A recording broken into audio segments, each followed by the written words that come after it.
The walls are closing in, and for once, Donald Trump doesn't have an escape route.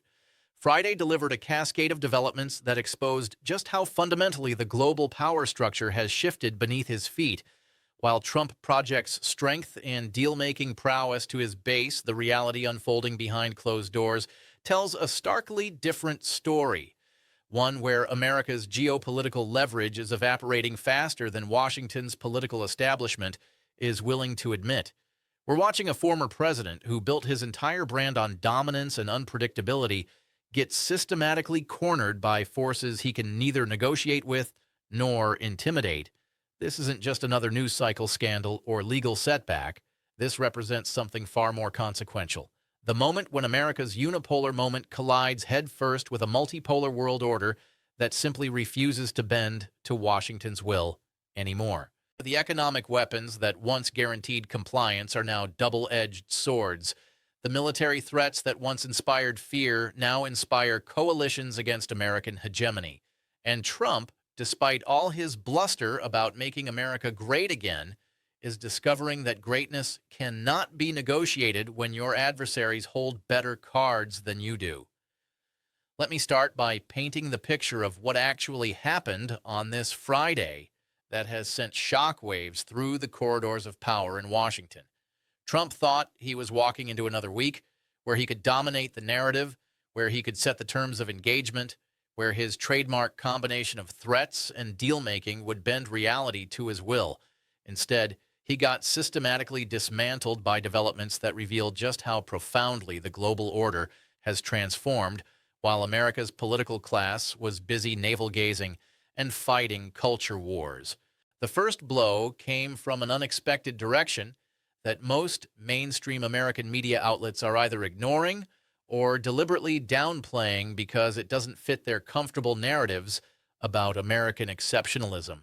China and Brazil jointly announced a comprehensive framework for settling international trade disputes that completely bypasses the dollar-dominated system that has been the bedrock of American financial hegemony since Bretton Woods.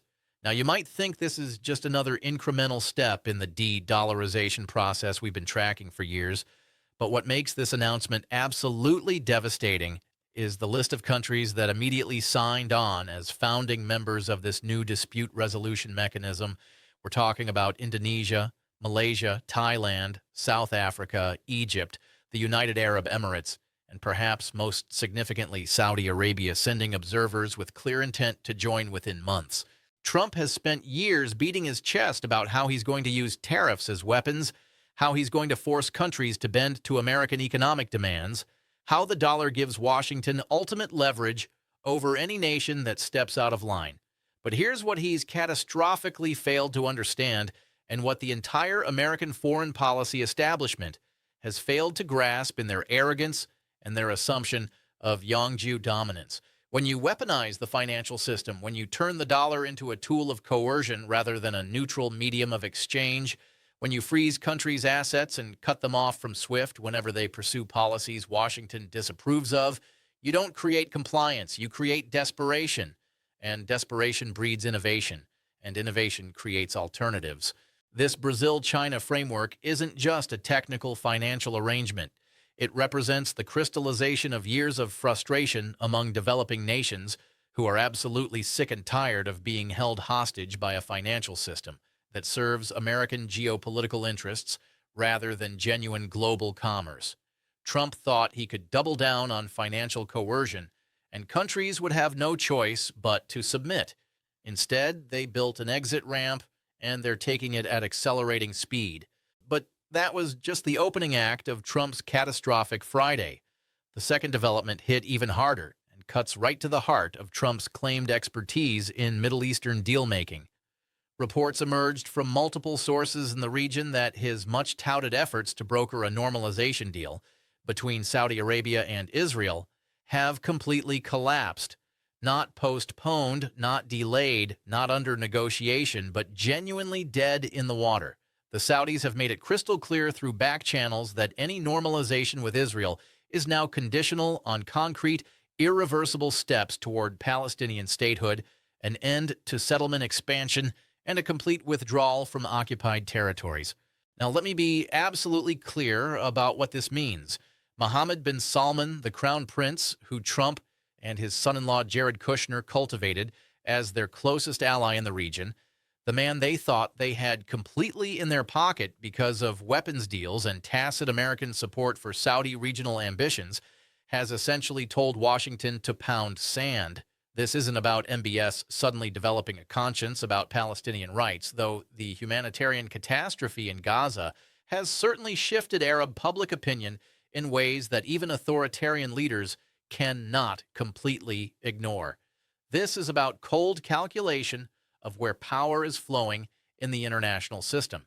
The Saudis are looking at the same global chessboard everyone else is looking at, and they're seeing that American security guarantees aren't worth what they used to be. They're seeing that China is now the largest trading partner for virtually every country in the Middle East. They're seeing that Russia has demonstrated the ability to operate militarily in the region despite American objections. They're seeing that the Belt and Road Initiative offers infrastructure investment without the lecturing and regime change operations that come with American partnerships. And most importantly, they're seeing that the petrodollar system that has bound Saudi oil to American military protection for half a century is coming to an end, whether Washington likes it or not. Trump's entire Middle East strategy was built on the Abraham Accords model. This idea that you could simply bypass Palestinian aspirations, create a coalition of Arab states normalized with Israel to contain Iran, and lock in American dominance of the region for another generation. It was always a fantasy disconnected from the actual trajectory of global power, but it was a fantasy that served certain interests in Washington and Tel Aviv, so it got treated as serious policy. Now that fantasy has crashed against the rocks of multipolarity, and Trump is left holding exactly nothing. The third dimension of Friday's catastrophe involves Ukraine, and this is where things get particularly revealing about the constraints Trump faces even as he prepares to potentially return to the presidency. Trump has been signaling for months that he wants to cut a deal with Russia over Ukraine, that he thinks the whole conflict is a waste of American resources, that he could end the war in 24 hours if given the chance. His supporters eat this up because it sounds like decisive leadership, like Trump the dealmaker riding in to fix what the weak Biden administration couldn't solve.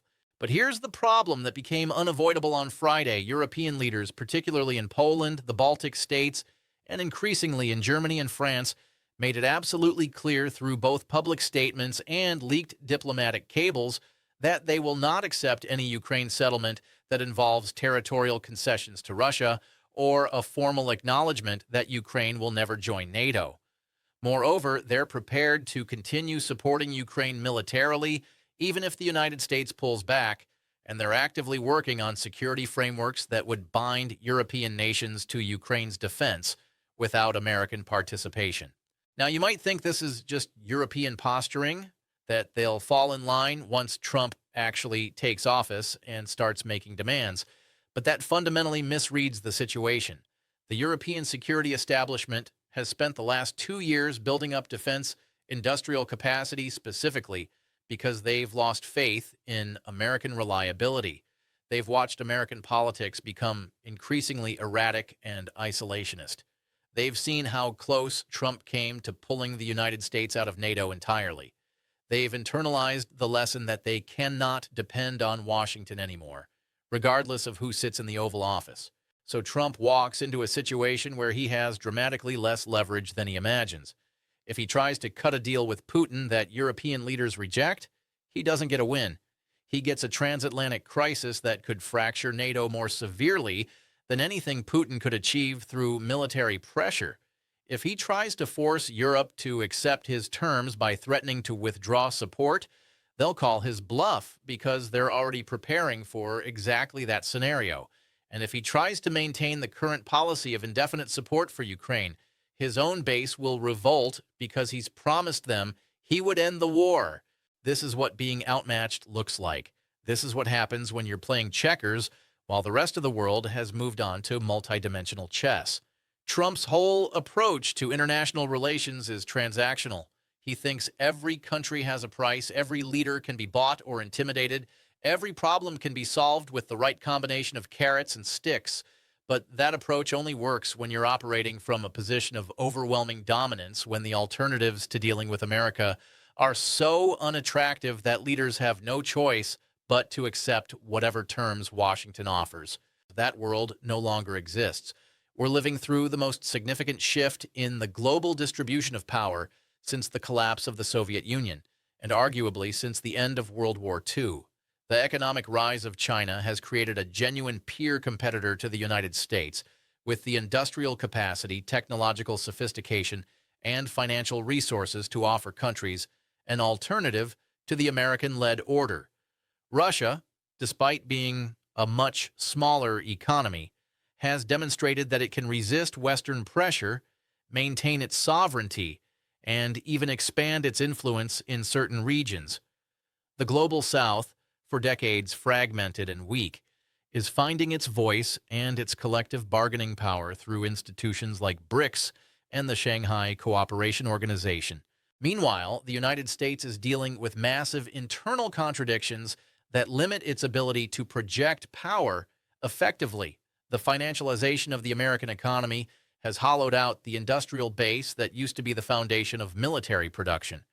The political system is so gridlocked and dysfunctional that long-term strategic planning is nearly impossible. The social contract is fraying as inequality reaches levels not seen since the Gilded Age. The infrastructure is crumbling. The education system is failing to produce the skilled workforce needed for 21st century competition. The healthcare system is the most expensive in the developed world while producing mediocre outcomes.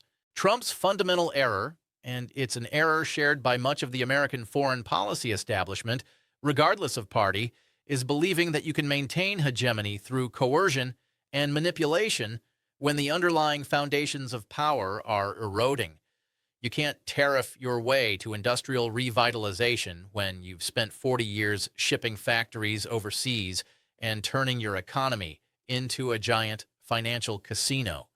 You can't sanction your way to compliance when you've overused sanctions so egregiously that countries have built alternative systems specifically to escape American financial control. You can't regime change your way to a friendly international order when every intervention of the last 25 years has been a catastrophic failure that's left regions less stable and more hostile to American influence. What happened on Friday wasn't just a bad news day for Trump. It was a revelation of structural realities that no amount of bluster or deal-making can overcome. The international system is reorganizing itself around nodes of power that aren't located in Washington. Trade flows are being reconfigured to bypass American choke points. Security arrangements are being developed that don't depend on American participation. Financial mechanisms are being created that don't require dollar intermediation. This isn't happening because countries hate America or because they're ideologically opposed to Western values. It's happening because American policy over the past 2 decades has been so erratic, so aggressive, so nakedly self-interested, and so frequently counterproductive that leaders around the world have concluded they need insurance against American power rather than partnership with it. And here's the truly tragic part of all this. There was a moment after the Cold War ended when the United States could have built a genuinely cooperative international order based on mutual benefit rather than domination. Instead, American leaders interpreted the collapse of the Soviet Union as proof of inevitable American supremacy, as the end of history, as license to do whatever they wanted without consequence. They expanded NATO despite promises not to. They launched wars of choice in the Middle East based on lies. They destroyed the post-World War II architecture of international law whenever it conflicted with American preferences. They turned international institutions into vehicles for advancing narrow American interests. And now, a generation later, they're shocked, absolutely shocked, that other countries have decided to build systems that exclude American veto power. Trump didn't create this situation. The rot in American grand strategy goes back decades and includes leaders from both parties. But Trump represents the apotheosis of everything that's gone wrong with American foreign policy. The arrogance, the short-term thinking, the inability to see beyond immediate transactional gains, the contempt for allies, the belief that might makes right, the assumption that American power is so overwhelming that consequences don't matter. He's not an aberration from American foreign policy tradition.